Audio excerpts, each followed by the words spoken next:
नमस्कार, आप देख रहे हैं स्वदेश न्यूज का खास प्रोग्राम जनता मांगे जवाब और मैं हूं आपके साथ राखी। जनता मांगे जवाब में आज हम बात करेंगे पीएम मोदी के सीक्रेट प्लान की और इंडिया पर मचे घमासान की।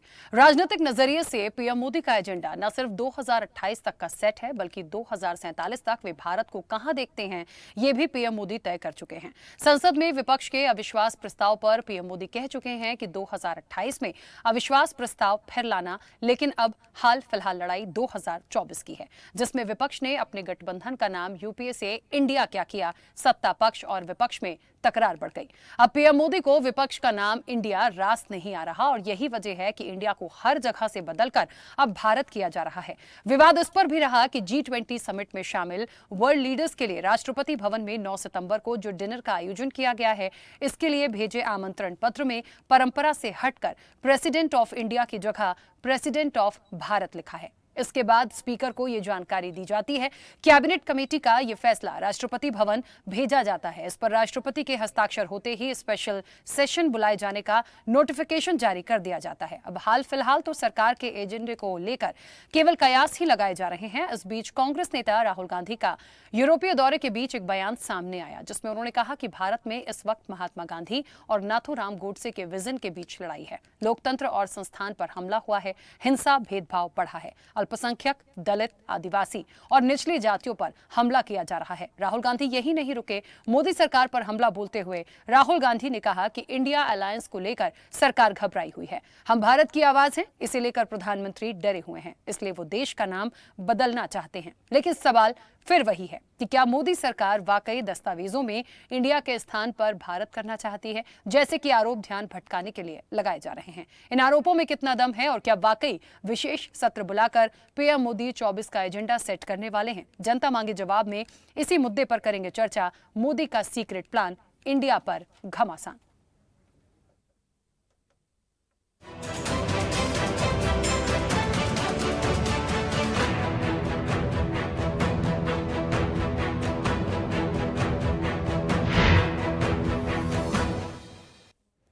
देखिए, बहुत सारी बातें हैं। ये सीक्रेट प्लान इसलिए भी कहा जा रहा है क्योंकि बार बार बात एक ही आ रही है कि आखिरकार विशेष सत्र बुलाने का मकसद क्या है, क्या कोई एजेंडा है जिसके बारे में बताया गया। दूसरी चीज ये, विपक्ष शुरू से ही ये कह रहा है, जब से ये विशेष सत्र की बात सामने आई, कि ना तो हमारे साथ बैठक हुई है, ना हमसे कुछ पूछा गया है, बस विशेष सत्र है।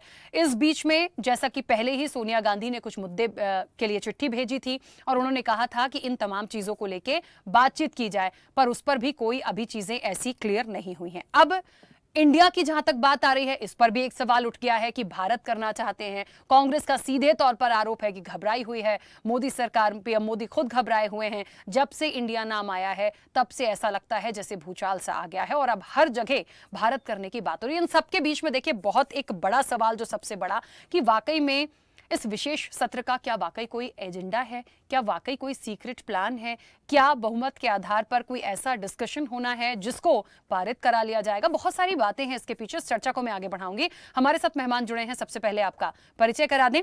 भारतीय जनता पार्टी का पक्ष रखने के लिए गौरव मिश्रा जी हमारे साथ जुड़े हैं। गौरव जी, बहुत स्वागत चर्चा में जुड़ने के लिए। कांग्रेस का पक्ष रखने के लिए महासचिव हैं कांग्रेस के अमित शर्मा। अमित शर्मा जी, आपका भी बहुत स्वागत है। जेडीयू के प्रदेश प्रवक्ता आलोक कुमार हमारे साथ जुड़े हैं। आलोक जी, आपका भी बहुत स्वागत है। वरिष्ठ पत्रकार रमेश शर्मा हमारे साथ जुड़े हैं। रमेश जी, आपका भी बहुत स्वागत है। और स्वदेश न्यूज के मैनेजिंग एडिटर आरपी श्रीवास्तव हमारे साथ जुड़े हैं। आरपी श्रीवास्तव जी, आपका भी बहुत स्वागत है। चर्चा की शुरुआत सबसे पहले गौरव मिश्रा जी आपसे ही करना चाहूंगी। मेरी आवाज पहुंच रही है? जी, आपकी आवाज आ रही है राकेश। गौरव मिश्रा जी, क्या बात है, मतलब ये बार बार जो आरोप आ रहे हैं, मैं दो सवाल करूंगी बहुत कम शब्दों में। पहला तो ये कि विशेष सत्र बुलाने का क्या कोई एजेंडा है, क्या कोई मकसद है, किस वजह से ये हो रहा है, ये स्पष्ट हो जाए। दूसरी चीज ये कि बार बार कांग्रेस, राहुल गांधी, तमाम लोग ये सवाल उठाते आ रहे हैं कि जब से ये इंडिया नाम आया है एकदम बौखला सी गई है भारतीय जनता पार्टी, पीएम मोदी भी बौखला गए हैं और इसीलिए हर जगह भारत करने की ये पूरी कोशिश और कवायद की जा रही है। देखिए, पहले तो राकेश जी एक बात समझने की आवश्यकता है कि भारत बिल्कुल ऐतिहासिक मोड़ पर खड़ा है। उस समय जब G20 की प्रेसिडेंसी भारत के पास है और भारत 10वें नंबर की अर्थव्यवस्था से ऊपर उठ करके 5वें नंबर की अर्थव्यवस्था बना है और प्रधानमंत्री जी का ये संकल्प है कि आने वाले 5 वर्षों में हम दुनिया के तीसरे सबसे धनी देशों में शुमार हो जाएंगे।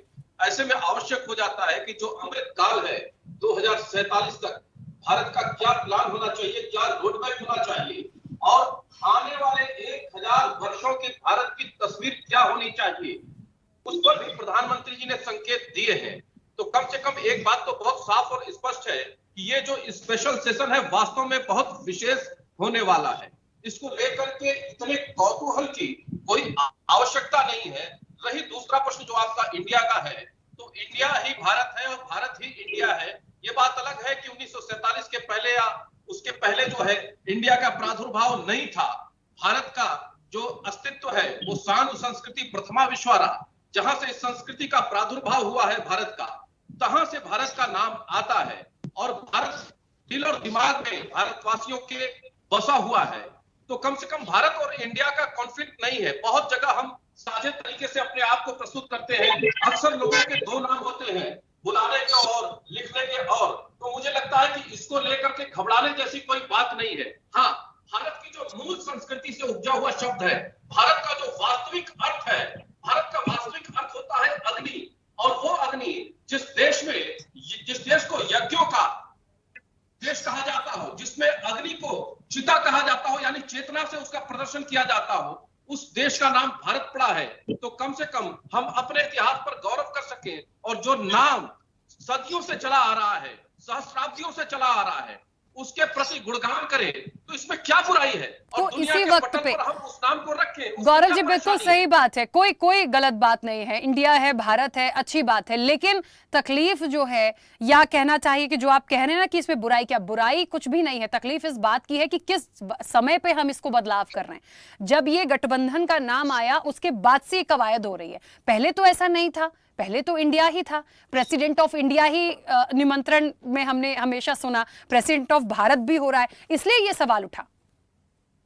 देखिए, इंडिया शब्द जो है अंग्रेजों के समय से दिया हुआ है। इसमें कहीं कोई दे राय नहीं है कि बहुत सारी चीजें विज्ञान में भी जो हम पढ़ते हैं, जो विश्व के महामानवों ने दी है, उसका अनुसरण करते हैं, उसकी कोई बुराई नहीं है। लेकिन इंडिया शब्द के साथ ही एक हायरार्की, एक उत्तम दर्जा और दोयम दर्जे की भावना दशकों से इस देश में चलती चली आ रही है। तो कहीं ना कहीं भारत के मूल जो संस्कृति से उपजा हुआ शब्द है, उसको प्रतिस्थापित करना, ये भारतीय जनता पार्टी का मूल कर्तव्य है और ये हमारे चाल और चरित्र में है। इंडिया के ही विचारों को लेकर के उसके जो एक हायरार्की का जो एक भाव होता है, कांग्रेस ने इस देश पर शासन किया है, इसलिए जो काम 70 वर्ष पहले होने चाहिए थे, वो 70-75 वर्ष बाद भारतीय जनता पार्टी को करना पड़ रहा है। इसलिए इसको सहर्ष स्वीकार करने की आवश्यकता है, न कि विदेशों में जाकर के भारत के प्रतिष्ठा को और धूमिल और खराब करने की आवश्यकता है। जिस तरीके से राहुल गांधी फिर भाग करके चले गए हैं और वापस फिर आएंगे तो कौन सा मणिपुर होगा, उसका संकेत तो वही दे करके आएंगे। तो मुझे लगता है कि भारतीय जनता पार्टी के इस कदम का देश की जनता सहर्ष स्वागत कर रही है। वही बेचैन, हताश और षड्यंत्र में परेशान है विपक्ष। ठीक है, चलिए वापस आऊंगी। मैं दोनों ही बातों से थोड़ा सा व्यक्तिगत रूप से मुझे थोड़ा समझ से परे हुआ है, पर ठीक है। अमित शर्मा जी, आपसे भी मेरे 2-3 सवाल हैं छोटे छोटे से। एक तो ये कि किस तरह से इस विशेष सत्र को समझ रहे हैं। दूसरी चीज, इंडिया से भारत किया जा रहा है, उसके लिए गौरव जी ने बहुत स्पष्ट कर दिया कि उसमें बुराई क्या है, भारत तो भारत है, बहुत सारी बात उन्होंने कही। तीसरी चीज, हाँ एक बात जरूर है, अभी गौरव जी भी कह रहे थे और ये हमेशा से कहा है कि राहुल गांधी जब भी विदेश जाते हैं हमेशा बुराई ही क्यों करते हैं पीएम मोदी की। कम से कम भारत देश है, दूसरी जगह जाके कम से कम अपने भारत का, इंडिया का थोड़ा गौरव जो बना हुआ है उसको बने रहने दे। हमेशा वहां से बुराई करना देश के प्रधानमंत्री की क्या ठीक है? और एक बात और बड़ी महत्वपूर्ण आज उन्होंने बोली है कि गांधी और गोडसे के विजन की उन्होंने आज जो बात बोली है कि उसकी एक लड़ाई कहीं ना कहीं देखने को मिल रही है। क्या मतलब इन बातों का? देखिए राखी जी, 3-4 प्रश्न है। पहला प्रश्न आपका कि जो देश में सत्ता है उसने संसद 5 दिन की बुलाई है, इनविटेशन दिया, नोटिफिकेशन जारी हुआ है। तो मैं पूछना चाहता हूं कि हमेशा संसद का आप काफ़ी समय से पत्रकारिता कर रही हैं और चूंकि हमारे बीच वरिष्ठ पत्रकार भी बैठे हैं, कई लोग सुन रहे हैं, मैं पूछना चाहता हूं कि जब संसद का सत्र होता है तो निश्चित तौर पे देश में चल रही समस्याएं, देश में चल रहे मुद्दे या देश में चल रही ज्वलन स्थिति के बारे में हमेशा चर्चा की जाती है और लगभग चीज़ें सामने आती हैं। आज आप उस नोटिफिकेशन को पढ़िए, किसी भी तरह का कोई एजेंडा स्पष्ट नहीं है, कोई बिंदुवार स्पष्टता नहीं है कि संसद बुलाने का 5 दिन का जो अचानक राष्ट्रपति को भेज के साइन कराना और अचानक इस चीज़ को स्पष्ट करना, और संसद में किन बातों पर, किन मुद्दों पर चर्चा होगी। तो मैं समझता हूं कि एक तो पहला प्रश्न ये है कि जब संसद चालू होगी जब भी पता चलेगा कि प्रधानमंत्री जी और सरकार की क्या मंशा है। मंशा तो स्पष्ट इससे होती है कि जब किसी भी मुद्दे को स्पष्ट नहीं करा गया है तो निश्चित ही कहीं ना कहीं कोई किस मुद्दे पर चर्चा होगी या मन में भ्रांतियां बनी रहेंगी जो बाद में स्पष्ट होंगी। रही बात, अभी मैं भारतीय जनता पार्टी के हमारे विद्वान साथी को सुन रहा था, उन्होंने कहा कि भारत का जो चरित्र है, भारत का जो परिचय है, भारत की संस्कृति है, भारत की जो सभ्यता है, जो देश में कहीं ना कहीं भारत एक विश्व पर, कहीं ना कहीं इंडिया और भारत कह लो या इंडिया कह लो, ये हमारे विश्व के पटल पर हमारी एक छवि है। तो मैं कहना चाहता हूँ इस देश के प्रधानमंत्री जी को और हमारे भारतीय जनता पार्टी के विद्वान साथी को, जब मणिपुर में एक हमारी नारी शक्ति को नग्न अवस्था में पीटा जाता है, जब इस भारत की संस्कृति कहाँ जाती है? क्या इंडिया और भारत करने का प्रतीक्षा है? क्या इंडिया और भारत करने पर जिस देश में नारियों पर जो अत्याचार और अपमान हो रहे हैं, जो बेरोजगारी लगातार बढ़ रही है, लगातार जो महंगाई बढ़ रही है, वो इंपॉर्टेंट है? क्या हमारा किसान लगातार परेशान हो रहा है?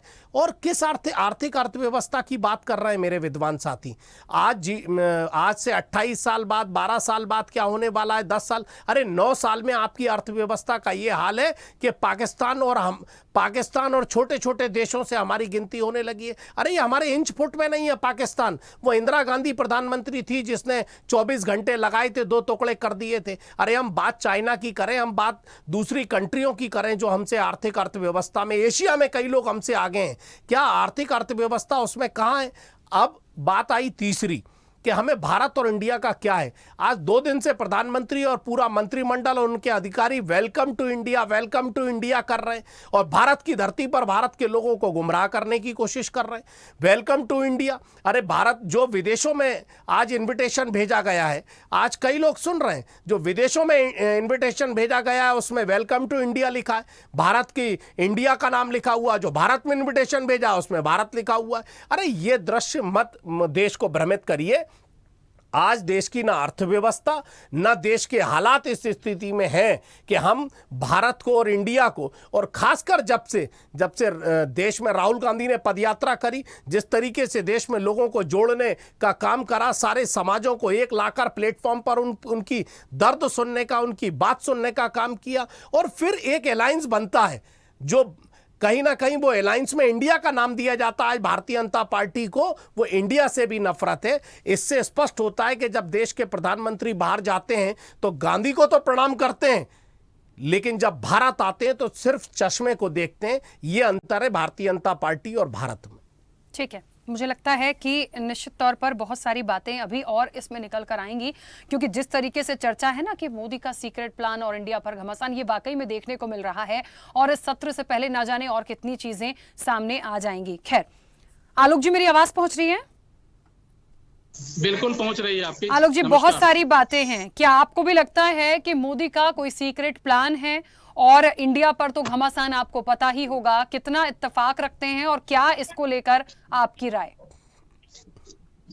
राखी जी, सबसे पहले आपके माध्यम से आपके श्रोताओं को बहुत बहुत नमस्कार। जैसा कि आपने खुद ही कहा है, स्वयं कहा है कि एक सीक्रेट एजेंडा है। 2014 से 2023 भाजपा की सरकार केंद्र में है।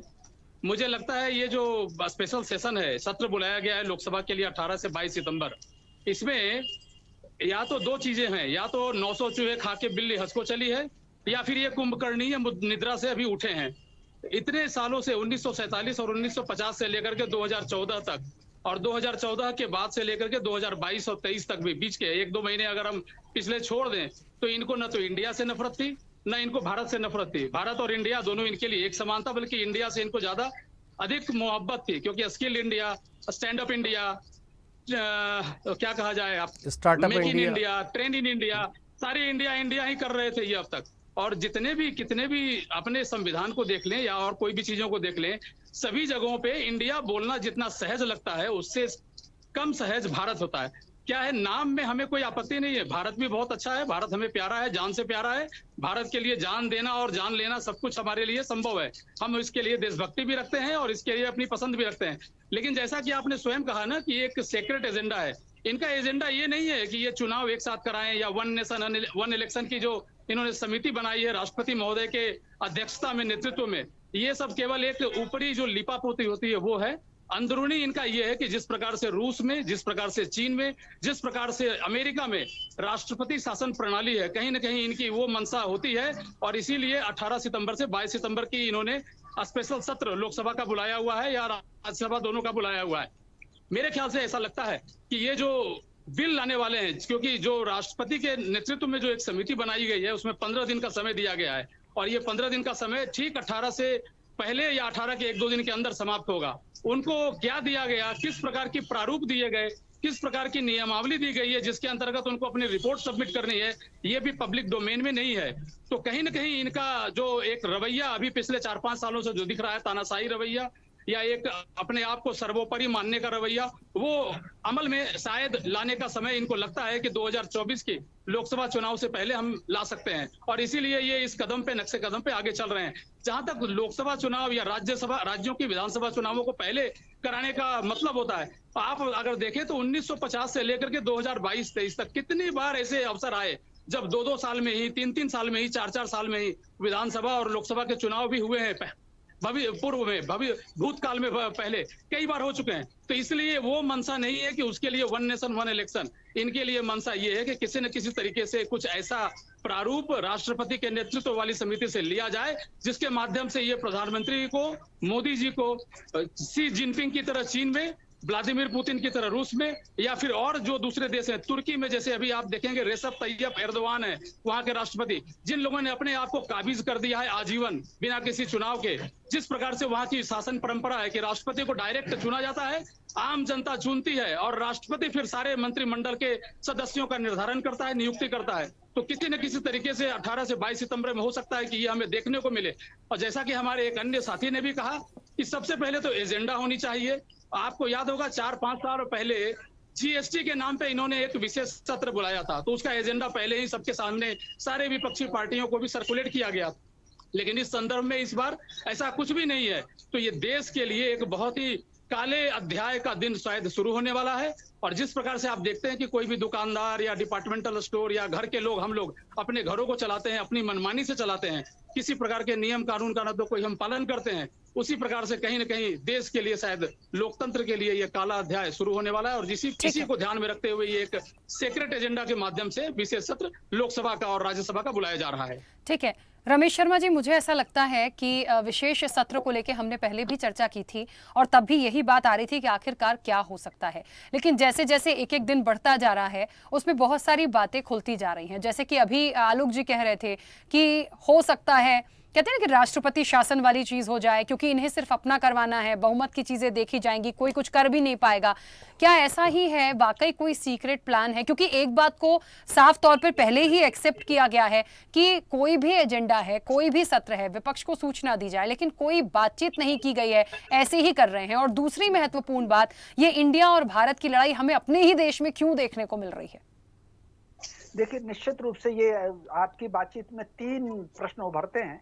एक तो इंडिया और भारत उभरता है और दूसरा संसद का विशेष सत्र और फिर तीसरा इंडिया और भारत की किस समय चर्चा। ये 3 अलग अलग विषय है। सबसे पहले तो मैं भारत के नाम का आपको बताऊं। भारत के नाम का अर्थ जो है, जो आमतौर पर प्रचार में है, वो उसका अर्थ नहीं है। संस्कृत में भा धातु होती है और उसमें जब आकार लगता है, भा लगता है, तो भा धातु का अर्थ होता है प्रकाश और ज्ञान। जब उसमें आकार लगता है तब वो यात्रा होती है प्रकाश और ज्ञान की यात्रा। इसलिए ऊपर जब उसमें रथ लगेगा तो फिर उसमें माना जाता है कि सदैव ज्ञान और प्रकाश के लिए निरंतर अग्रसर होना है। इसलिए सूर्य का नाम भास्कर है। या जैसे आप अगर आभास होने में भास शब्द आता है, उसमें किसी का ज्ञान हो जाना, तो ज्ञान में रथ का जो अर्थ है वो उसको भारत कहा गया है। तो इसीलिए हम लोग विश्व गुरु थे। एक बात तो नाम की स्पष्टीकरण। दूसरा, अंग्रेज जहां जहां से गए हैं, दुनिया के 10-12 देशों ने अपने नाम बदल लिए। हमारे नाम बगल में श्रीलंका का नाम अंग्रेजों ने सिलोन रखा, वो चले गए तो उन्होंने फिर से श्रीलंका रख लिया। म्यांमार का नाम अंग्रेजों ने बर्मा रख दिया था, अंग्रेज चले गए तो फिर उन्होंने बर्मा रख लिया। पर्शिया ने नाम बदल करके अपना ईरान रख लिया। हॉलैंड का नाम अंग्रेजों ने रखा था, चूंकि वो उनका हाल्टिंग स्टेशन था, वो नीदरलैंड कर लिया। ऐसे सब लोगों ने कर लिया। तो कुल मिलाकर के जैसे पाकिस्तान अगर हमसे भारत से टूट करके बना, तो उसने संविधान में ये बिल्कुल नहीं लिखा कि India part that is Pakistan, उसने अपना इंडिविजुअल नाम रखा। दुनिया में हर देश ऐसा करता है, लेकिन ये बात संविधान सभा में भी आई थी कि भारत नाम रखा जाए कि इंडिया रखा जाए। अब ये नाम दोनों चले गए और चलते चले गए, और इंडिया और भारत हर आदमी के जहन में बनता चला गया। नारे भी अगर आप देखेंगे तो कांग्रेस का भी जो आंदोलन था वो भारत छोड़ो आंदोलन था, इंडिया छोड़ो आंदोलन नहीं था। भारत रत्न दिया जाता है, या हम भारत माता की जय बोलते हैं, इंडिया की जय नहीं बोलते, हम भारत माता की जय बोलते हैं। तो जन सामान्य में नाम जो है वो भारत बसा हुआ है। अब सवाल ये आता है कि ये प्रश्न इस समय क्यों आया, इसमें कोई शक नहीं। इस समय जो प्रश्न आया है वो विपक्ष ने चूंकि नाम अपना इंडिया रख लिया, क्योंकि उन्होंने भी योजना से इंडिया नाम रखा, INDIA का उनका अर्थ अलग है, और फिर वो ज्वाइंट में उन्होंने इंडिया बनाया। तो कहीं ना कहीं ये निश्चित रूप से रणनीति के तहत उसकी हवा निकालना, तो फिर वो भारत का विषय आया। अब ये दो चीज, सैद्धांतिक रूप से इंडिया नाम हट जाना चाहिए, भारत का नाम आना चाहिए। अब ये अब आता है कि कब इसको रखा जाए, तो कई बार मुझे लगता है कि जब जागे तब सवेरा। एक बात ये हुई। दूसरा, आपने कहा कि संसद का विशेष सत्र, तो अभी तक 6 या 7 बार संसद के विशेष सत्र हो चुके हैं। सबसे पहले 1972 में जो स्वतंत्रता दिवस की रजत जयंती थी, उसके लिए संसद का विशेष सत्र बुलाया था। फिर आगे चल करके 50 वर्ष जब पूरे हो गए थे भारत छोड़ो आंदोलन का, तब भी विशेष सत्र बुलाया था। फिर एक बार क्योंकि लोकसभा भंग थी तो हरियाणा में राष्ट्रपति शासन की अवधि के लिए बुलाया था। GST के लिए मोदी जी बुला चुके हैं। तो कुल मिलाकर के समय समय पर बुलाते रहे। इसमें कोई शक नहीं कि जब भी विशेष सत्र बुलाया गया है वो विशेष कार्य के लिए बुलाया गया है, लेकिन उसका एजेंडा जरूर जारी होता है। तो यहाँ जो दो चीज है, एक तो चूंकि उसका एजेंडा जारी नहीं है, और दूसरा संसद सत्र बुलाने से पहले कई बार विपक्ष से भी चर्चा होती है, विपक्ष के नेता को, विपक्षी पार्टियों को विश्वास में लेकर के निर्णय होते हैं। इस बार ये दोनों चीज नहीं है, इसलिए ये प्रश्न उठे हैं। लेकिन इसमें राखी जी 2 दिन का एजेंडा तो मुझे पता है कि 2 दिन में क्या होगा, ये मेरा अनुमान है कि 18 तारीख को पहला जो सत्र होगा वो संसद के पुराने भवन में होगा, और 19 तारीख को जो दूसरे दिन का सत्र होगा वो संसद के नए भवन में होगा। उन दोनों चूंकि गणेश उत्सव चल रहे हैं, तो मुझे जो लग रहा है कि पुराने अंतिम दिन मुझे लग रहा है कोई चर्चा नहीं होगी, केवल उस सदन की चर्चा होगी, उस सदन की विदाई की चर्चा हो सकती है। और दूसरे दिन जब 19 तारीख को होगी, तो वो चूंकि नए भवन में हमको आना है, तो नए भवन का स्वागत। भारतीय परंपरा में कोई भी काम जब शुरू करते हैं तो वो गणपति जी के स्मरण के साथ शुरू करते हैं। तो गणेश उत्सव में अगर ये विशेष सत्र बुलाया है और उसमें एक दिन का सत्र पुराने सदन में है और दूसरे दिन का सत्र नए भवन में है, तो कहीं ना कहीं ये पुराने भवन से विदा होना और नए भवन में प्रवेश करना 2 दिन का तो मुझे पता है। बाकी 3 दिन में वो क्या कर सकते हैं, तो ये मुझे लग रहा है ये तो आने वाले समय ही बताएंगे। लेकिन मुझे लग रहा है विशेष सत्र में अगर एजेंडा वो पहले से जारी करते और एजेंडा जारी करने में विपक्ष को भी विश्वास में ले लेते, तो एक आदर्श परंपरा राखी जी हो सकती थी। जी बिल्कुल ठीक है। आरपी श्रीवास्तव जी, हम पहले भी इस मुद्दे पर चर्चा में बैठे हैं, लेकिन आज फिर एक बार वही बात है, और इसलिए थोड़ी सी और भी अलग है, क्योंकि एक बात कांग्रेस के लिए भी जो उठाई जा रही है या हमेशा कही जाती है, जैसे राहुल गांधी भी अपने दौरे के दौरान कह के आए, विदेशों में लगातार कह भी रहे हैं, वो पहले भी कहते आए, हमेशा PM मोदी पर सवाल उठाना या प्रहार करना या अब ये कह देना कि कहीं कोई लड़ाई नहीं है, ये तो गांधी और गोडसे की विचारधारा और उसकी लड़ाई है। क्या देश में अभी भी हम वही हैं? दूसरा, ये सत्र एक अभी तक वाकई में सीक्रेट की तरह बन गया। अब तो रमेश शर्मा जी भी कह रहे हैं 2 दिन की चीजें तो समझ में आ रही हैं, 3 दिन क्या पता नहीं। सवाल यह है कि हमेशा से ओपन हुई हैं बातें सत्र को लेकर, इस बार बंद है, तो ऐसे में कहां जा रहे हैं? और इंडिया और भारत तो आपको पता ही है, तो ये क्यों है, इसका क्या मकसद है, क्यों इस वक्त भारत पे अड़ गए हैं? तो लगता है सारी जो कहानी है वो लगभग क्लियर ही है। देखिए राखी जी, पहले आपके अंतिम सवाल से ही शुरू करते हैं। बिल्कुल। सबसे बड़ी बात है कि इंडिया और भारत के बीच का जो एक कार्यक्रम है, अभी जो सत्ता पक्ष आज की डेट में नाम बदलने वाली बात करें, तो एक ऐसे समय में आया, नाम बदलने में कोई आपत्ति नहीं, नाम बदल सकते हैं। दूसरी बात है कि उसको लेकर के आने वाले समय में जितने विदेशों में इनके समझौते हुए हैं, उसमें सब में इंडिया, सबका बदलाव होगा, सारी चीज़ें होंगी, बहुत सारे बहुत सारी प्रक्रियाएं हैं, तो सरकार जो है उसको उसका समाधान ढूंढेगी। लेकिन रही बात है कि ऐसे समय में जब जो है विपक्ष ने अपने अलायंस का नाम इंडिया रख लिया है और उसी समय उसको बदलने की बात हो रही, तो सवाल जरूर खड़ा होता है। पहली बात तो ये। दूसरी सबसे बड़ी बात है, आपने कहा राहुल गांधी का विदेश जा कर के और इस तरह का बयान देना, खास करके मोदी, हमें लगता है कि राहुल गांधी जी जब विदेश जाते तो उनके बयान को लेकर के यहाँ सुर्खियों में रहते हैं, चर्चा होती है और सत्ता पक्ष खास करके भारतीय जनता पार्टी उन पर हमलावर हो जाती है। अभी जो बयान दिया ब्रुसेल्स में उन्होंने किया कि गांधी और गोडसे की विचारधारा को लेकर बात किया कि देश में दो तरह की विचारधारा। अब सवाल है कि वहाँ से बयान दे चाहे यहाँ से बयान दे, बयान तो है। अगर भारत में भी रह के बयान देते तो भी मायने रखता है, विदेश में जाकर देते हैं तो भी मायने रखता है। तो राहुल गांधी एक विपक्ष के नेता हैं और उनका बयान प्रधानमंत्री को लेकर के अगर कुछ आता है, भारतीय जनता पार्टी को लेके आता है, उनकी विचारधारा को लेके आता है, तो उनकी अपनी सोच है और उसके आधार पर वो डिवाइड करते हैं। ये अवसर कोई भी पार्टी चूकना नहीं चाहती है। कभी भारतीय जनता पार्टी हमलावर हो जाती है, कभी कांग्रेस हो जाती है। तो ले दे के कांग्रेस एक मुख्य विपक्षी दल है और उनके नेता हैं राहुल गांधी, जो हमेशा इस तरह की हरकतें जो आती हैं, जो बातें आती हैं, तो उसको लेकर के चर्चा का विषय जरूर बन जाता है। एक तीसरी बात क्या है, सीक्रेट एजेंडा की। इस देश में क्या सीक्रेट है भाई? संसद में बहस होगी तो उस दिन तो सीक्रेट नहीं रहेगी। तो सीक्रेट है क्या? कौन सा ऐसा गोपनीय एजेंडा है? एजेंडा क्लियर कर दीजिए। 2 दिन का शर्मा जी ने बिल्कुल सही बताया कि एक दिन वहाँ होगी, चर्चा होगी, वहाँ पर शुरुआत होगी पुराने संसद भवन में, अब दूसरे दिन जो श्री गणेश होगा। आज बड़े बड़े अखबारों में एक तरह से आप देखिए कि आ भी गया है, उसकी लीड लाइन है कि भाई उस दिन जो है गणेश जी का पूजन होगा और यहाँ पर प्रवेश होगा। ये बात तो सही है कि अपने देश में जो है जब भी कोई ऐसा काम होता है और वो भी इतना बड़ा काम, नए संसद भवन में माननीयों का प्रवेश होगा, तो निश्चित रूप से जो है गणेश पूजन के साथ हो रहा, तो बहुत अच्छी बात है। लेकिन उसमें एजेंडा सीक्रेट क्या है? क्या 1 नेशन 1 इलेक्शन है, या फिर कुछ और है, या फिर जो है कॉमन सिविल कोड क्या है? अगर ये पहले बता देंगे तो कौन सी बड़ी बात हो जाएगी, क्योंकि संसद में जब आएगा तो पता लग ही जाएगा, पूरे देश को लग जाएगा तो सीक्रेट क्या है। लेकिन चूंकि आप जिस तरह का माहौल क्रिएट होता है उसको लेकर के विपक्ष को भी मौका मिल जाता है कि भाई आप कौन सा अपने पिटारे से खोलने वाले हैं, कौन सी चीज़। आप जब जीएसटी लागू किए, आपने विशेष सत्र बुलाया, सबको बता दिया ना, तो इस बार भी बता देते। लेकिन सवाल यह है कि कहीं न कहीं इस तरह की परिस्थितियाँ निर्मित हो जाती हैं। आज संसदीय कार्य मंत्री प्रहलाद जोशी का जो बयान आया है सोनिया गांधी के पत्र के बाद, जो पत्र, उसमें उन्होंने साफ कहा कि कोई कन्फ्यूजन क्रिएट करने की जरूरत नहीं, हम जो एजेंडा बता देंगे। तो पहले ही बता दीजिए। अब 2 दिन रहेगा सत्र, तो उसके पहले एजेंडा बता देंगे। तो भाई पहले बता दीजिए। देश जानना चाहता है, सारे लोग जानना चाहते हैं, देश की जनता आपका जो हर कार्यक्रम, हर आपकी नीतियाँ, तमाम चीज़ें देश के ही लागू होती है, तो देश की जनता के लिए लागू होती है। कोई ऐसी बात तो नहीं है राखी जी कि उसको छुपा के रखिए पिटारे में से और निकाल दीजिए अचानक। कोई बोतल से जिन्न थोड़े निकालना है। अच्छा आरपी श्रीवास्तव जी, एक बात और भी है। अच्छा, ये भी नहीं कहा जा सकता है कि यदि मान लीजिए अभी इसको ओपन कर देते हैं, इस एजेंडे को, कि वो क्या करने वाले हैं या किस तरह से करने वाले हैं, तो विपक्ष कुछ ऐसा कर देगा कि कुछ हो नहीं पाएगा? मुझे लगता है ऐसी भी कोई बात नहीं है राखी जी। विपक्ष ऐसी स्थिति में है ही नहीं कि कुछ कर देगा। अगर ऐसी स्थिति में हो तो कोई बात भी हो।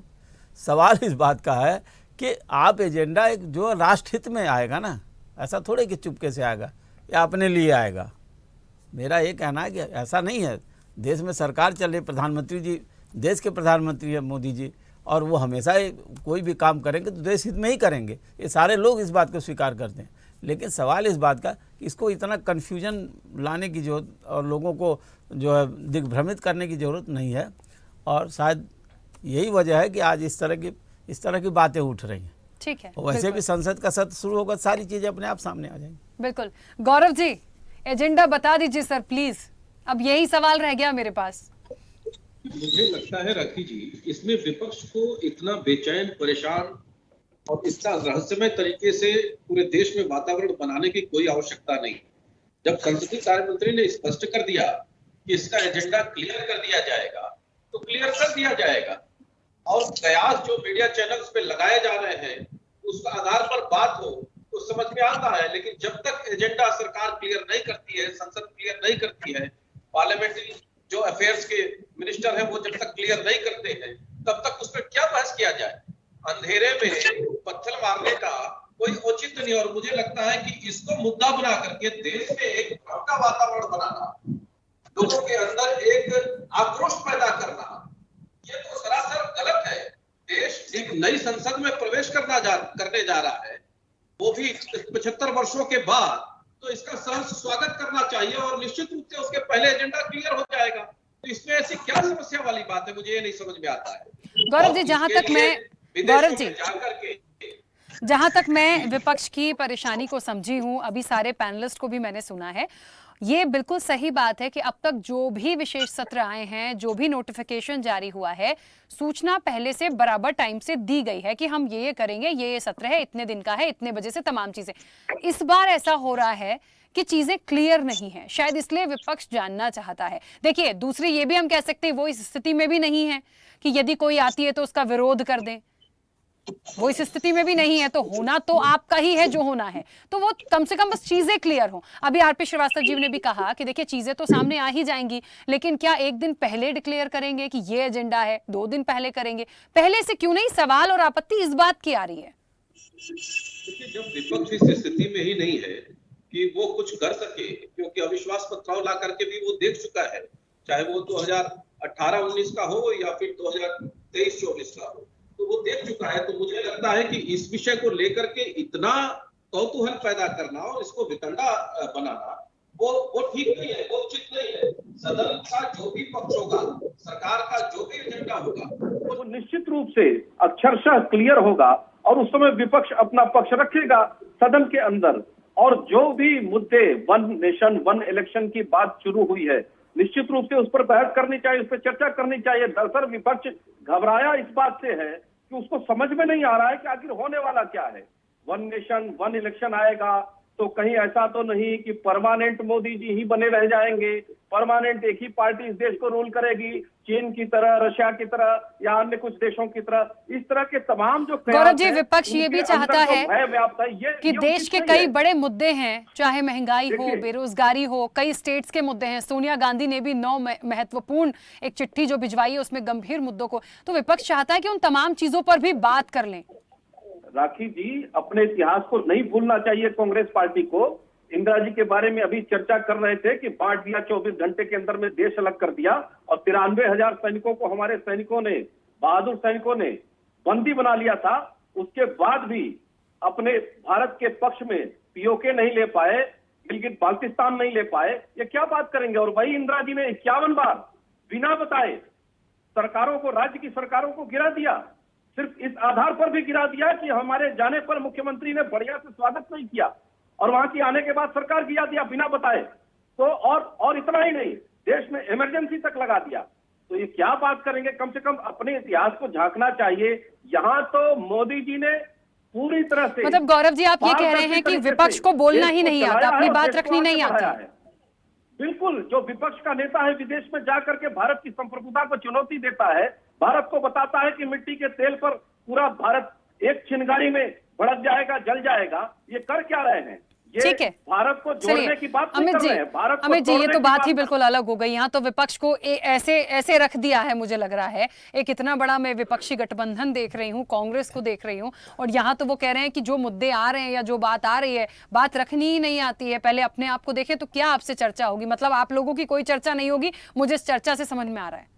देखिए राखी जी, मुझे इनकी सोच पर बड़ी चिंता हो रही है कि मैं बता दूं, ये बड़ी बड़ी बातें करने का विषय नहीं है, लेकिन मैं अपने भारतीय जनता पार्टी को बता दूं कि वो इंदिरा गांधी थी और पंडित जवाहरलाल नेहरू थे कि जिस अभियान में आज आप चल रहे हो, जब आपकी स्थिति क्या थी, लेकिन उसके बाद भी विदेश भेजने का और विदेश मंत्रालय का और तमाम अटल बिहारी वाजपेयी जी को वहाँ इंदिरा गांधी जी ने भेजा। मैं इस बात को ध्यान दिलाना चाहता हूँ कि अभिमान मदमस्त हाथी का भी नहीं चला। रही बात ये कांग्रेस की बात करते हैं, ये भारतीय जनता पार्टी के वो लोग हैं कि जो आज जिस स्थिति में बात कर रहे हैं, ये वही लोग हैं जो अंग्रेजों के साथ, अंग्रेजों का इंडिया बता रहे हैं, अंग्रेजों अंग्रेजों के साथ बैठ के उनकी गुलामी करते थे, देश को जासूसी करते थे। आज ये वो लोग हैं जिस तरीके की बातें आज ये कर रहे हैं। मैं कहना नहीं चाहता हूं, इनके उंगली कटाकर शहीदों में नाम लिखवाने वाले आज जो चिल्ला चिल्ला के कह रहे हैं और जिस पाकिस्तान की और बांग्लादेश की बात करते हैं, इन्हें शर्म आनी चाहिए कि अचानक एक कोई काम यहां से उड़कर पाकिस्तान चले गए थे और पाकिस्तान में क्या हमारे शहीदों के साथ करा, वहां आके सफेद साड़ी देके आए थे हमारे प्रधानमंत्री जी। अरे देश की संसद है, आरएसएस के कार्यालय में मीटिंग नहीं है, भारतीय जनता कार्यालय की मीटिंग नहीं है। आज विपक्ष कमजोर हो या मजबूत हो, देश की जनता अपनी सत्ता से अपने प्रधानमंत्री से प्रश्न पूछ सकती है। देश की जनता अपनी बेरोजगारी के नौजवान बात कर सकते हैं, किसान जिस हालत में है वो आपसे प्रश्न पूछ सकते हैं। देश की सत्ता से प्रश्न पूछा जाता है। एक हिटलर था जिसको अचानक कार्य करने की आदत थी राखी जी, और ये वन नेशन और वन उसके काम नहीं कर रहा है। ये वन नेशन और वन मैन की तरह काम जिस तरीके से अचानक भारतीय जनता पार्टी का एजेंडा पूरा सेट होकर पूरी सरकार कर रही है, प्रश्न इस बात का है। और सरकार से प्रश्न पूछेगा विपक्ष और उसकी नैतिक जिम्मेदारी है इस देश के नौजवानों को, इस देश के किसानों को, इस देश की महिलाओं को और हर व्यक्ति को। आज अगर असम की बात, चाहे भारत में सच बोलने की बात करें या विदेश में सच बोलने की बात करें, आज एक भी बात नहीं छुप सकती। पूरी नेशनल मीडिया के माध्यम से आज हमारे देश की बात विदेशों में और विदेश की बात भारत में आ जाती है। आज प्रधानमंत्री को और भारतीय जनता पार्टी को शर्म नहीं आई, देश के गृह मंत्री को शर्म नहीं आई कि असम जल रहा था और एक महिला को नग्न करके पीटा जा रहा था और भारतीय जनता पार्टी और हमारा देश का प्रधानमंत्री आंख बंद करके विदेशों में घूम रहे हैं। मैं प्रश्न पूछना चाहता हूं, अगर कोई सच बोलने की बात करता है तो गौरव मिश्रा जी उसको स्वीकार करें। और अगर आज तक के इतिहास में आपने नोटबंदी भी अचानक करी थी, देश की जनता और सारे पत्रकार जानते हैं क्या हालात है इस देश में नोटबंदी के बाद। मैं उन बातों को नहीं कहूंगा। सत्र में मेरे ख्याल से, मुझे उम्मीद है मेरे प्रधानमंत्री से देश में बढ़ती बेरोजगारी की समस्या का जिक्र होगा, मुझे उम्मीद है महंगाई पर जिक्र होगा, मुझे उम्मीद है घरेलू सिलेंडर पर बढ़ती महंगाई पर बात होगी, मुझे उम्मीद है महिलाओं के अत्याचार पर बात होगी। अगर ये बातें नहीं है तो निश्चित तौर पे आपके ये एजेंडे जो लगातार देश को नुकसान पहुंचाने, चोट पहुंचाने का काम जो गुप्त एजेंडे कर रहे हैं, इसको बंद कर दीजिए, नहीं तो 2024 में जनता आपको जवाब देने बैठी है। ठीक है, कुछ कह रहे हैं, आलोक जी भी कुछ कह रहे थे और गौरव जी भी कंटिन्यूअसली कुछ कह रहे थे, मगर दोनों की आवाज मुझ तक नहीं पहुंच रही। कोई भी चीज अगर छिपाई जाती है तो उसके पीछे कुछ ना कुछ कालापन जरूर होता है। आलोक जी फिर से बोलिएगा। नहीं, मेरा ये कहना है कि हम लोग एक लोकतंत्रीय व्यवस्था में हैं, हम लोग राजशाही में नहीं है। राजशाही में है तो राजा से पूछने की हिम्मत या जरूरत किसी को नहीं होती। राजा ने जो निर्णय लिया उसने जनता को, आम आदमी को, आवाम को बता दिया और लोग जान गए। और वो उसकी मर्जी पे निर्भर है कि वो चाहे सुबह में बताए, चाहे रात में सोते समय बताए, सुबह उठ के सबको मालूम चलेगा। लेकिन इसी संसद भवन के सामने 2014 में मत्था टेकने वाले प्रधानमंत्री आज संसदीय व्यवस्था को, संसदीय मर्यादाओं को, परंपराओं को ताक पर रख करके, अपनी मुट्ठी में रखकर अपने निर्णय थोपना चाहते हैं, जो देश के लिए बहुत ही गलत है, बहुत ही अनैतिकपूर्ण है। आलोक जी, गौरव जी अभी कह रहे थे, देखिए मुझे सारे लोगों की बात बहुत अच्छे से मैं सुन रही हूँ, समझ रही हूँ। गौरव जी कह रहे हैं, ये बात मैं बिल्कुल इस चीज को मानती हूँ कि जो नियम में है वो होना चाहिए, लेकिन गौरव जी कह रहे हैं थोड़ा सा इंतजार कर लीजिए ना, जब कह दिया है कि एजेंडे को डिक्लेयर कर देंगे तो वेट कर लीजिए। नहीं, उसमें भी कोई दिक्कत किसी को नहीं है, लेकिन मुझे एक चीज बताइए, 150 करोड़ की जनता, जब आप कोई भी निर्णय लेते हैं, और 2-2 महीने 3-3 महीने पहले कई ऐसे निर्णय हुए जब आपने पूरी सार्वजनिक पटल पर चर्चा किया है, ऐसे कई मुद्दे हैं, पिछले आप 10 साल का इतिहास देखिए।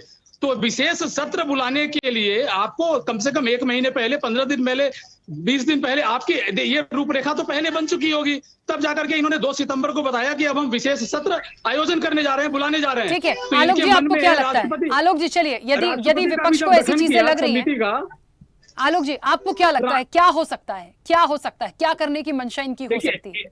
देखिए, इसमें तो मैंने पहले ही बताया, आपने भी कहा है कि एक सीक्रेट एजेंडा है। अब वो तो समय आने पे तो जग जाहिर होना ही होना है, समय आने पे सबको मालूम चलेगा। लेकिन पहले से अगर बताने से क्या होता है कि भरोसा बढ़ता है, आम जनता का भी भरोसा बढ़ता है। जिस 150 करोड़ के लिए आप 18-18 घंटे मेहनत कर रहे हैं, परिश्रम कर रहे हैं और उनके लिए निर्णय ले रहे हैं, उनका भी भरोसा बढ़ेगा। आप अगर जनता को बता दें, विपक्षी पार्टियों को भरोसे में ना लें, लेकिन जनता को तो लें। जनता तो आपके लिए वोट देगी, और आप जब भी चुनाव में आएंगे, चाहे विधानसभा या लोकसभा, तो वोट मांगने के लिए विपक्षी पार्टी के पास आप नहीं जाएंगे, लेकिन आम जनता के पास तो जाएंगे, और उनको तो भरोसे में आपको लेना ही चाहिए। ठीक है, 1 मिनट वापस आ रहे। हाँ अमित जी कुछ कह रहे हैं। राखी जी, ये घरेलू व्यवस्था नहीं है, ये लोकतंत्र है, संविधान है और संसदीय व्यवस्था है। जब किसी भी राष्ट्रपति के साइन के बाद नोटिफिकेशन जारी होता है तो नोटिफिकेशन जारी होने के बाद सारे विपक्षी दलों पर एजेंडा सर्कुलेट होता है। ये घरेलू व्यवस्था नहीं है, ये आरएसएस के कार्यालय की व्यवस्था नहीं है, ये कोई भारतीय जनता पार्टी का एजेंडा सेट करने का काम नहीं है। ये देश की संसद जो देश की जनता चाहती है हर प्रश्न का जवाब, ये उसकी उत्तरदायित्वता है। इसीलिए संसद में अगर साइन होते हैं राष्ट्रपति के, कोई एजेंडा लाया जाता है तो उसको एजेंडे को सर्कुलेट किया जाता है। गौरव जी जवाब दे दीजिए। का विशेषाधिकार होता है विशेष सत्र बुलाने का। आर्टिकल 85 में बहुत साफ और स्पष्ट वर्णित है, और मुझे लगता है कि सरकार कभी भी ऐसे भी आर्टिकल 85 में यह भी है कि हर 6 महीने में कम से कम संसद आपस में बैठे, एक दूसरे से मिले। लेकिन यहाँ पर जो विशेष सत्र बुलाया गया है तो स्वाभाविक है कि कुछ विशेष कार्यों के लिए ही बुलाया गया होगा, वो सामान्य नहीं है। आमतौर पर 3 सत्र होते हैं, लेकिन ये विशेष सत्र कुछ विशेष है, तो उस विशेष का थोड़ा इंतजार कर लें। इन्हें भय क्यों सता रहा है? ये क्यों अभी से डरने लगे? घर में बीपी अपना क्यों हाई कर रहे हैं? क्यों बीमारी बुला रहे हैं? 2024 में भी इनकी बेरोजगारी बरकरार रहेगी, इसलिए वो चिंता न करें। हाँ, देश की बेरोजगारी जरूर दूर हो रही है, देश में जो गरीबी इन लोगों ने छोड़ी थी वो जरूर दूर हो रही है, और दुनिया की तमाम बड़ी संस्थाओं ने इसको तस्दीक किया है, इसको सर्टिफाई किया है। इसको नहीं बोलना चाहिए। इसलिए प्रधानमंत्री जी, हमारी सरकार सदन में विशेष सत्र में जो भी मुद्दे लाएगी वो देश हित में होंगे। देश को अमृत काल में दुनिया के सामने एक विकसित राष्ट्र कैसे बनाया जाए, उन मुद्दों के साथ सरकार आएगी, और 1000 वर्ष का एजेंडा भी निश्चित रूप से उसमें परिलक्षित होगा। इसको ध्यान में रखें, इतना बेचैन और घबराने की कोई आवश्यकता नहीं है।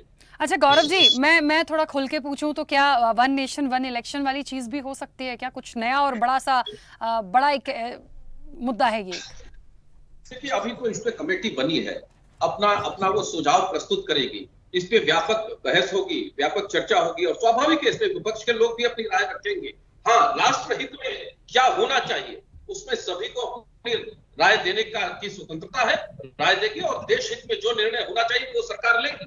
इसमें कहीं कोई संशय नहीं रखना चाहिए किसी प्रकार का। और मुझे लगता है आज दुनिया के सामने ये मांग है देश की कि 1 नेशन 1 इलेक्शन की तरफ हम बढ़े। जिस तरह का 140 करोड़ से ऊपर की आबादी का देश है, और मैक्रो पॉलिटिकल चुनावी व्यवस्था हमारे यहाँ है, उन सबको कंसोलिडेट करके एक सिस्टम बनाया जाए जिससे कि देश के खर्चे भी बचे, समय भी बचे, और प्रोडक्टिविटी ज्यादा आ सके। क्योंकि आज भी देखिए, एक एवरेज सदन की जो प्रोडक्टिविटी आती है वो 40 से 50% के बीच में आती है, जबकि इसको बहुत हाई होना चाहिए। मुझे लगता है कि अगर उस दिशा में देश बढ़ेगा तो निश्चित रूप से राष्ट्र का हित होगा, देश के नागरिकों का हित होगा, और विश्व में भारत और तेजी से आगे बढ़ सकेगा। चलिए, क्योंकि विपक्ष इस पे बहुत ज्यादा कुछ बोल नहीं रहा था, आलोक जी बहुत छोटा सा एक प्रश्न इसको लेके करूंगी क्योंकि आपकी प्रतिक्रिया जरूरी है। यदि इस मुद्दे पर चर्चा होती है तो क्या मत रहेगा? देखिए राखी जी, भानुमति का पिटारा तो खुलना ही है। अब भानुमति का पिटारा ये पहले खुलता है या बाद में खुलता है ये तो समय बताएगा। मेरी तो सलाह सिर्फ इतनी है कि जिस दिशा में, जिस प्रकार से पिछले 4-5 वर्षों का निर्णय है, आप अगर देखें तो संसद में, लोकसभा में और राज्यसभा में जितने भी महत्वपूर्ण बिल हैं वो 2-2 सेकंड में और 5-5 सेकंड में पारित हो रहे हैं बिना किसी चर्चा के। इसी से अंदाज लगना चाहिए भारत के और भारत के वासियों को, 150 करोड़ जनता को, कि देश किस अंधेरे की ओर अग्रसर है। मेरी तो सलाह है कि भाजपा के लोगों को भी सतर्क होना चाहिए। यदि उनमें देशभक्ति है तो इस समय अपनी आत्मा और अपनी आत्मा की आवाज के आधार पे सुन करके और कुछ ऐसा निर्णय या कार्य उनको भी करना चाहिए जिससे कि भारत सही रूप में भारत बन सके, जिसके लिए प्रसिद्ध रहा है, जिसके लिए हम लोग अपने आप को सोने की चिड़िया मानते हैं। जब एक एक व्यक्ति यहाँ खुशहाल हुआ करता था, 80 करोड़ लोगों को मुफ्त में अनाज बांटने की जरूरत भी नहीं पड़ती थी, और लोग अपनी मेहनत से अपने जीवन यापन, अपने परिवार का पालन पोषण भी करते थे। तो ये जिस प्रकार से और जिस तरह की तैयारियां हैं उससे तो संदेह जरूर उठता है। जहां तक 150 करोड़ की जनता का सवाल है, तो जनता के लिए ये सोचनीय विषय जरूर है कि 18 सितंबर से 22 सितंबर के बाद देश किस दिशा की ओर अग्रसर होगा, वो अच्छा होगा या अच्छे दिन आएंगे या बुरे दिन आएंगे, वो समय ही बताएगा। और ये भानुमति का पिटारा जब खुलेगा तो हम लोग अपना शायद मैं बार बार शायद शब्द का प्रयोग कर रहा हूं कि हम लोग अपना माथा पीटते न पाए जाएं, ऐसा नहीं हो, कदापि नहीं हो। और भारत के लिए बहुत सारी शुभकामनाएं हम लोग सभी लोग जितने भी पैनलिस्ट हैं सब लोग देना चाहते हैं कि भारत तरक्की करे, उन्नति करे, हर भारतवासी खुश रहे। लेकिन भाजपा के लोगों को भी अपनी आत्मा की आवाज को सुनने पे मजबूर होना ही पड़ेगा। शायद ऐसे दिन भी देखने को हमें मिले 22 सितंबर के बाद। ठीक है रमेश शर्मा जी, मुझे दो बातें इस वक्त लग रही हैं। देखिए, पक्ष विपक्ष है तो ये अपनी अपनी राय दे सकते हैं, लेकिन एक बात है कि बार बार ये जो बात निकल रही थी वन नेशन वन इलेक्शन की, न जाने क्यों ऐसा लग रहा है कि इस मुद्दे पे शायद बात हो सकती है, लेकिन विपक्ष चाह के भी कुछ नहीं कर पाएगा। जैसे आलोक जी कह रहे थे, अभी हाल ही में जितने भी बिल पारित हुए, हमने अभी तक का पूरा रिकॉर्ड देखिए, तो क्योंकि बहुमत है, 2, 3, 4, 5 सेकंड लगते हैं, सब हो जाता है, तो कहीं ऐसा ना हो कि इस मुद्दे पे भी हो जाए। अब ये कौन तय करेगा कि इसके बाद भारत किस दिशा में जा रहा है? दूसरी बात जो राहुल गांधी कह रहे थे आज, उन्होंने भी कहा कि गांधी और गोडसे की विचारधारा की लड़ाई है। तो आज भी इस समय पे हम गांधी और गोडसे की बात भी करते हैं, उस विचारधारा की भी बात कर रहे हैं, और उस बीच हम इन सारी चीजों को भी देख रहे हैं। कैसे कंपेयर करें दोनों चीजों को? देखिए राखी जी, यहाँ दो बात है। पहला तो जो आपने संसद का सवाल पूछा, ये ठीक है कि सरकार को विशेष सत्र बुलाने से पहले विपक्ष को विश्वास में लेना था और एजेंडा बता देना था, लेकिन फिर भी संसद के नियमावली के अनुसार संसद सत्र के 48 घंटे पहले भी वो अपना एजेंडा बता सकते हैं, वो उसके नियम में आ जाएगा। और जैसा कि कहा भी है कि वो उसको समय पर बता देंगे, तो इसमें हमको धीरज रखना चाहिए, एक बात। दूसरी बात, मुझे इसमें लग रहा है कि कोई इस बार की बैठक में कोई सीक्रेट बात होने की मुझे संभावना नहीं दिख रही। उसका कारण यह है कि राज्यसभा में सरकार का बहुमत नहीं है। तो राज्यसभा में चूंकि बहुमत नहीं है, कई बार ऐसा होता है कि जब राज्यसभा में बहुमत नहीं हो तो सरकार संयुक्त सत्र बुला लेती है, लोकसभा और राज्यसभा का, लेकिन बाकी इन 5 दिनों में संयुक्त सत्र नहीं होना है। राज्यसभा की बैठक अलग होना है और लोकसभा की बैठक अलग होना है। तो इसलिए ये संभावना को मैं व्यक्तिगत तौर पर खारिज करता हूं कि इसमें कोई बहुत बड़ा सीक्रेट एजेंडा होगा, ये इसकी संभावना बिल्कुल नहीं है। मुझे जो लग रहा है कि शेष अगले 3 दिनों में, इस समय चूंकि भारत के पास 2 बड़ी उपलब्धियां हैं, एक चंद्रयान की सफलता की बड़ी उपलब्धि है, दूसरी G20 की उपलब्धि है, तो बहुत संभव है इन सब चीजों को लेकर के भी कुछ चर्चा इसमें हो सकती है। दूसरा, जहां तक बात है सोनिया जी का जो पत्र आया है, तो उसमें ज्यादातर बिंदु वो हैं जो अविश्वास प्रस्ताव में भी थे, लेकिन अविश्वास प्रस्ताव में विपक्ष ने पूरा उत्तर नहीं सुना, क्योंकि अविश्वास प्रस्ताव में वो बिंदु आ चुके हैं, विशेष सत्र के लिए वो एजेंडा नहीं हो सकता, वो आ चुके हैं वो सारे के सारे बिंदु। तो कुल मिलाकर के हमको थोड़ी सी अब धीरज रखना चाहिए 18 तारीख के 48 घंटे पहले की। जो मुझे जो लग रहा है, मेरा अनुमान है कि G20 के समाप्त होने के बाद 14 या 15 तारीख के तक इस विशेष सत्र का एजेंडा आ जाना चाहिए, ऐसा मुझे लग रहा है। तो उसकी अब हमको धीरज रखना चाहिए। ये ठीक है कि सरकार को सबसे पहले विपक्ष के नेता से चर्चा कर लेनी थी, अब उन्होंने नहीं की। अब दूसरी बात आती है गांधी और गोडसे की। कई बार जो इतिहास में घटनाएं घट चुकी हैं, उनका पता नहीं क्या सत्य है।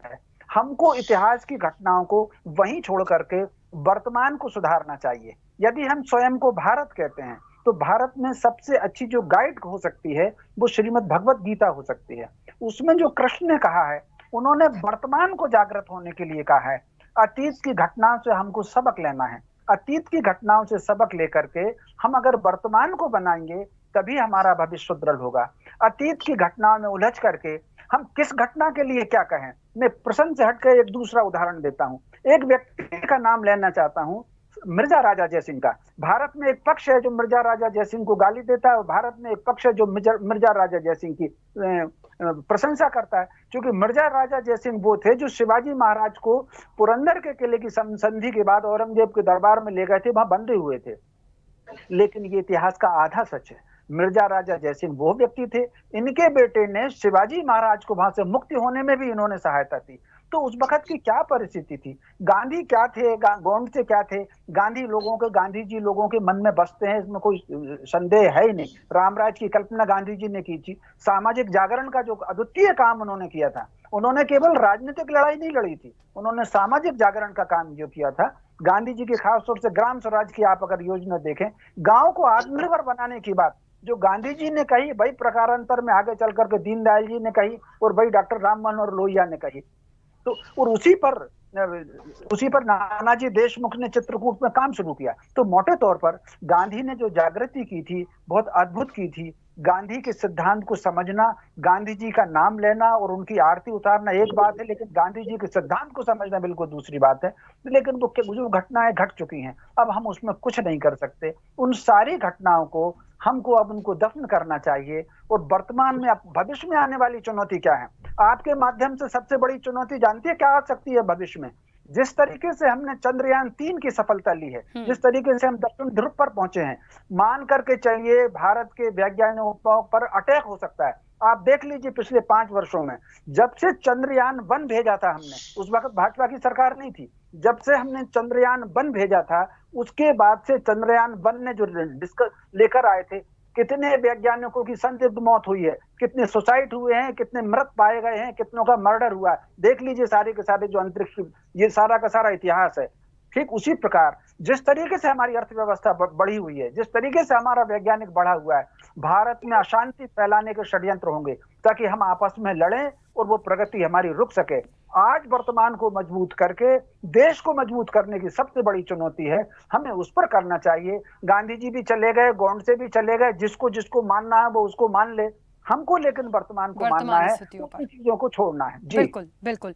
आरपी श्रीवास्तव जी, क्योंकि इस पूरे मुद्दे पे बहुत सारी बातें निकल कर आई हैं, बहुत कुछ क्लियर भी हुआ है, आपकी संक्षिप्त प्रतिक्रिया। देखिए राखी जी, हम पूरे जो बहस है जिस पर बात हो रही थी उसमें 2-3 एजेंडा साफ है कि एक तो ये है कि आप जो है सीक्रेट प्लान क्या है, दूसरा राहुल गांधी को लेकर के है कि विदेशों में जाके क्या बोलते हैं, और तीसरा एक चीज़ और भी जो आपने अपने उसमें पढ़ा है अभी जो शुरू में, वो था कि 2047, 2028 और 2047 का एजेंडा सेट होना, ये सबसे बड़ी बात है। मोदी जी ने इस बात का इंडिकेशन भी दिया 2028 में, जैसे कि अगली बार 2028 में अविश्वास प्रस्ताव लेके आइएगा। मतलब कहीं न कहीं वो कॉन्फिडेंट है इस बात को लेकर कि आने वाली सरकार भी उन्हीं की है, 2047 तक भी सरकार। अब सवाल होता है कि विपक्ष, जब ऐसी बातें सामने आती तो विपक्ष भी कहीं न कहीं इनको लेकर के सामने आता है, और ये स्थितियाँ तब आती हैं जब कोई एक विशेष दल और देश का प्रधानमंत्री इस तरह की कोई बात जो संसद में कहता है या कहीं भी इसको डिक्लेयर करता है चुनाव में। ये बात 2028 की संसद में कही गई है, अगला भी अविश्वास पर, मतलब है कि 2024 में आप आ रहे हैं, जबकि अभी जनता ने आपको चुना नहीं है। 2024 का चुनाव होना जनता क्या है, अभी देखिए, अभी 7 जगहों पर उपचुनाव हुए, और ये उपचुनाव मालूम क्या, आज का जो रिजल्ट है 4-3 का है, जिसमें इंडिया और एनडीए के आमने सामने चुनाव हुए। उत्तर प्रदेश का आप देख लीजिए, जहाँ 80 सीट की दावेदारी कर रही है भारतीय जनता पार्टी, वहाँ उपचुनाव आप इतने भारी मतों से हार जाते हैं। तो मतलब ये कि आप पहले से क्यों इस तरह का बात करते हैं, इस तरह की बात क्यों करते हैं? ये लोकतंत्र है, जनता आपकी भी है, जनता उनकी भी है, पक्ष की भी है, विपक्ष की। मैं तो एक बड़ी स्पष्टता के साथ कहना चाहता हूँ कि जनता के भी हवाले छोड़िए, आपके कार्यक्रम जो है बिल्कुल शर्मा जी ने कहा वर्तमान में देखिए, तो वर्तमान में क्या होगा इसको देखने की जरूरत है। बिल्कुल। लेकिन यहाँ होता है अतीत में ही सारे लोग जाते हैं, चाहे पक्ष, सत्ता पक्ष हो विपक्ष हो, बिना उसी के सहारे जो अपनी राजनीतिक रोटियां सेकने की कोशिश करते हैं। तो आज वर्तमान को देखना है और उसके आधार पर चलना है। और दूसरी सबसे बड़ी बात यह कि ये सबसे पहले तय कर लेना कि हम जीत गए, हम जो हम 50 साल तक शासन करेंगे, 100 साल तक शासन करेंगे। आप अपनी नीतियों का आकलन करिए ना, आपकी नीतियाँ क्या हैं। बिल्कुल हर देश में जो भी सत्ता पर काबिज है, सारे लोग देश के बारे में ही सोचते हैं, प्रधानमंत्री जी भी सोचते हैं। बिल्कुल। चलिए, मैं बीच में रोकूंगी आरपी श्रीवास्तव जी, क्योंकि समय की भी सीमा है, लेकिन निश्चित तौर पर ये आने वाले समय में देखना होगा कि आखिरकार क्या होता है और ये सीक्रेट प्लान कब सामने आएगा। आप सभी मेहमानों का बहुत शुक्रिया इस चर्चा में जुड़ने के लिए। तो देखिए, कहीं ना कहीं मोदी का सीक्रेट प्लान है, इंडिया पर घमासान है, ये तमाम बातों में एक चीज तो बहुत साफ हो गई है कि शायद G20 के बाद ये जो सीक्रेट प्लान है वो सामने आ जाए। हो सकता है ना भी आए, लेकिन इस पर सवाल और घिरी हुई सरकार निश्चित तौर पर है। और इंडिया को लेकर क्या होगा, नाम बदलने की जो कवायद है, क्या वो पूरी तरह से सक्सेस हो पाएगी, क्योंकि शुरुआत इसकी कर दी गई है। इन सब में आगे और क्या तस्वीरें सामने आएंगी, ये देखने वाली बात होगी। जनता मांगे जवाब में इतना ही। दीजिए इजाजत, नमस्कार।